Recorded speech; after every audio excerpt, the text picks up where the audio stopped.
ইন্টারভিউতে দেরিতে অ্যারাইভ করা যাবে না। আপনি আগে যান, ইটস বেটার দ্যান লেট। অনেক সময় মনে করে যে হয়তো উনি আমার কাছ থেকে ডিফারেন্ট আনসার আশা করছে।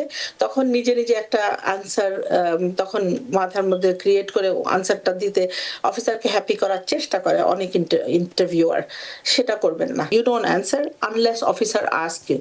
জিজ্ঞেস না করা পর্যন্ত আপনি ওয়েট করবেন ওনার প্রশ্নের জন্য। ইমিগ্রেশন ইন্টারভিউতে সবচেয়ে সাধারণ ভুলগুলো আমরা কি করে থাকি? অ্যাটর্নি ইরশাদ সামি। ধন্যবাদ রানা ভাই। এটা আমরা আমাদের এভরিডে, ডে টু ডে তে আমরা দেখি যেটা ১ম এ হচ্ছে আমাদের ক্লায়েন্টরা অনেক নার্ভাস হয়ে যান। এটা হচ্ছে সবচেয়ে বড় ভুল। এবং একদম সিম্পল জিনিস যেমন যে শপথ করতে হয়, ডান হাতটা তুলতে হয়। সামটাইমস মিস্টেক করে বাম হাত তুলে, সামটাইমস তুলে না, সামটাইমস বসে পড়ে। নার্ভাসনেস এ অনেক কিছু করে। সো নার্ভাস হওয়া যাবে না। আপনি যদি নার্ভাস হয়ে যান, ১ম থেকেই অফিসার বুঝে নেবে যে আপনি নার্ভাস, সো আপনাকে নার্ভাস করার জন্য সে চেষ্টা করবে। সেকেন্ড থিং হচ্ছে যে আপনি যা অ্যাপ্লিকেশন সাবমিট করেছেন, যা ডকুমেন্টেশন USCIS কে জমা করেছেন অথবা কোর্টে জমা করেছেন, সেইগুলো সম্বন্ধে আপনার ফুললি অ্যাওয়্যার থাকতে হবে। কি লিখেছেন, কারা লিখেছে, কে অ্যাফিডেভিট আপনাকে দিয়েছে, সে আপনার কিরকম আত্মীয় হন, অল দিস ডিটেইলস আপনাকে জানতে হবে। এভরিথিং। কোনো অসামঞ্জস্য কিছু দিয়েছেন কিনা, মানে ইনকনসিস্টেন্ট কোনো ইনফরমেশন দিয়েছেন কিনা আপনি। এবং যা আপনি লিখবেন সবসময় honesty is the best policy. এটা ফলো করবেন, অনেস্টির সাথে অ্যান্সার করবেন। সেটা যদি বিভিন্নভাবে ডিফারেন্ট ওয়েতেও জিজ্ঞেস করা হয়, আপনার অ্যান্সার অলওয়েজ সেম থাকবে। ইন্টারভিউতে দেরিতে অ্যারাইভ করা যাবে না। আপনি আগে যান, ইটস বেটার দ্যান লেট। কারণ এটা তারা অনেক সময় আপনার আধা ঘন্টার বেশি দেরি হয়ে গেলে তারা আপনার ইন্টারভিউটা নেয় না। তারা আপনাকে পাঠিয়ে দেয়, আবার ডেট দিবে বলে। অনেক সময় বলে যে আপনি ইন্টারভিউতে অ্যাপিয়ার হন নাই। এখন এটা খুব কড়াকড়িভাবে তারা দেখছে। সেকেন্ড থিং হচ্ছে আপনি যেই ইন্টারভিউতে আসছেন সেই যা আপনি সাপোর্টিং ডকুমেন্টেশন আপনি জমা দিয়েছেন সেটা আপনি খুব অর্গানাইজড ওয়েতে নিয়েছেন কিনা, এবং অরিজিনালটা আপনি এক সাইডে অর্গানাইজড ওয়েতে নিয়ে যাবেন, আরেকটা সেট অফ কপি নিয়ে যাবেন ইন কেস USCIS অথবা কোর্ট আপনার কাছে যদি সেটার কপি চান।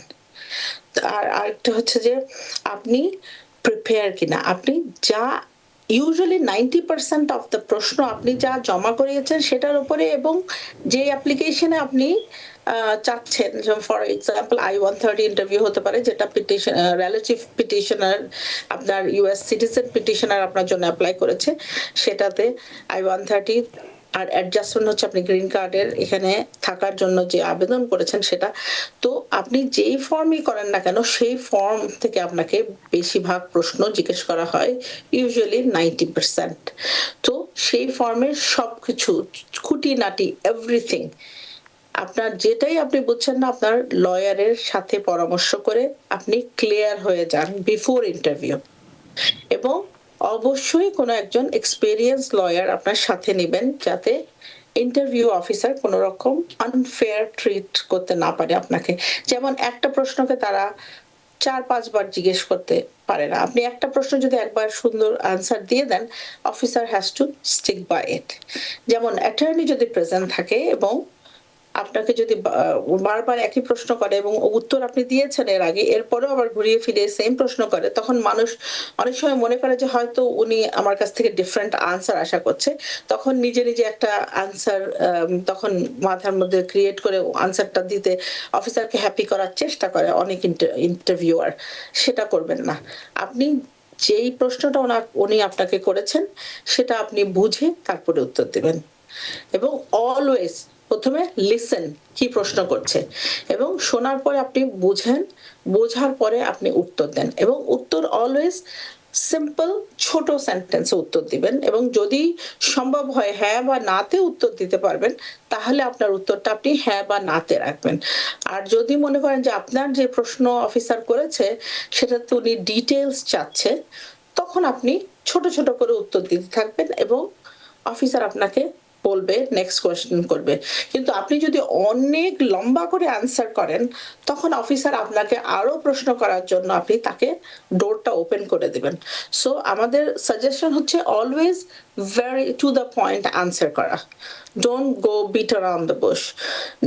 একটা ছোট আপনি এখানে এই জায়গায় ফর এক্সাম্পল আপনি আপনার স্পাউসের সাথে প্রথম কখন আপনাদের দেখা হয়, তো সেটা আপনি একটা স্পেসিফিক জায়গার কথা বলে দিতে পারেন, অথবা আপনি পুরো ঘটনাটা আপনি ডিটেলস বর্ণনা করতে পারেন।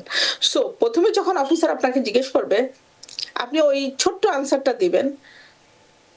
তারপরে যে যদি অফিসার অত তারিখে আমাদের দেখা হয়েছিল হ্যাঁ দেখা হয়েছে, অমুক জায়গায় দেখা হয়েছে, হোয়াট এভার, দেন অফিসার আপনাকে ফলো আপ কোয়েশ্চেন করবে, দেন ইউ অ্যান্সার।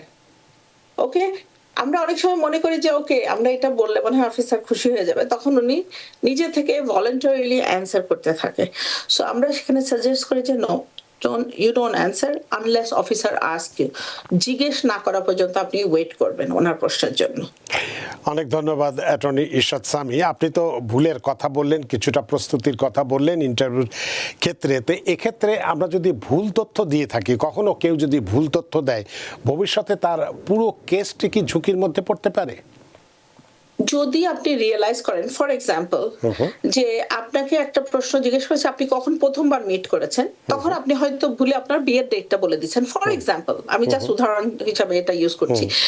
তখন আপনি যখন রিয়েলাইজ করবেন যে না আমি এই প্রশ্নটা এভাবে উত্তর করা উচিত ছিল, আমি ভুল করেছি, এবং আপনি যদি ক্লিয়ারলি বুঝতে পারেন, তাহলে আপনি বলতে পারেন officer sorry I misunderstood your question, আমার this was actually my answer, I did not understand or I understood it wrong, something আপনি আপনার সেলফ এক্সপ্লেইন করতে পারেন।